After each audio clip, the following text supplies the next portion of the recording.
it's not too long. Let's pray to God and have a faith we will meet again soon. नमस्कार मित्रों, फिर से एक बार स्वागत है मेरी YouTube channel my doctor my friend में। आज का हमारा विषय है malaria.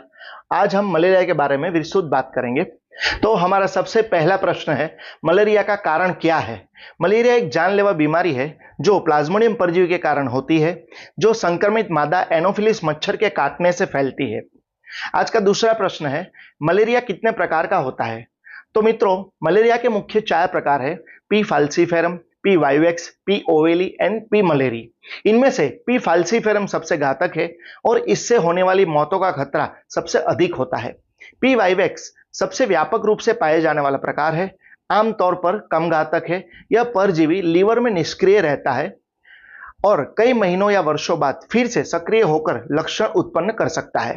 P ओवेली and P malariae दुर्लभ है और इसके लक्षण पी वाइवेक्स के समान ही होते हैं। ये भी लीवर में निष्क्रिय रह सकते हैं और पुनः सक्रिय हो सकते हैं।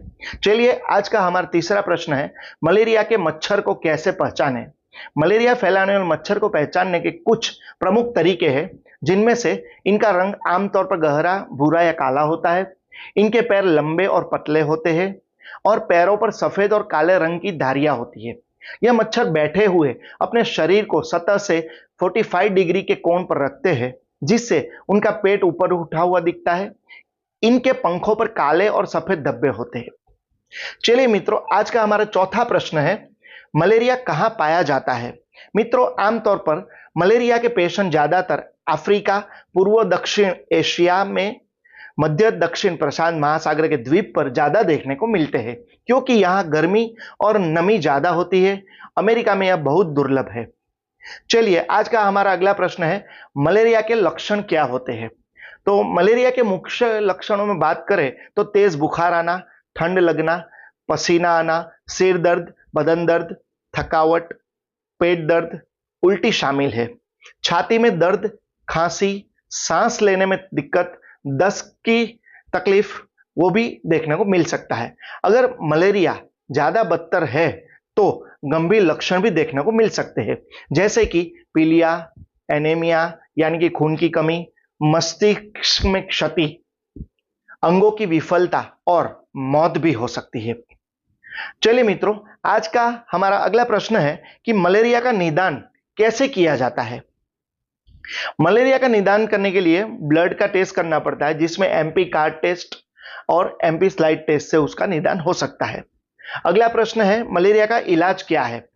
मलेरिया के इलाज के बारे में बात करें तो मलेरिया विरोधी दवाएं जैसे कि chloroquine, quinine, primaquine, mefloquine, arteether, artemether, artesunate.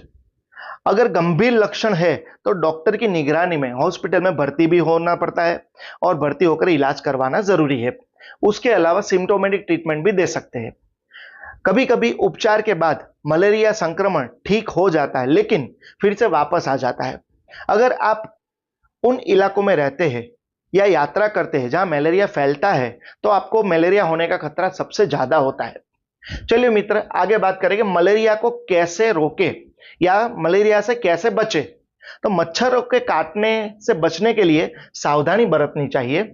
Malaria होने की संभावना कम करने के लिए खुली त्वचा पर मच्छर विरोधी रोल लगाए, मच्छरदानी में सोए, खिड़कियां और दरवाजों पर जालियां लगाए, लंबी पैंट और लंबी आस्तीन वाले कपड़े पहने, खुले पानी में डीडीटी का छिड़काव करें, पानी के बर्तन ढककर रखें, कपड़ों, मच्छरदानी, टेंटों, स्लीपिंग बैग पर परमेथ्रिन कीटनाशक का प्रयोग करें।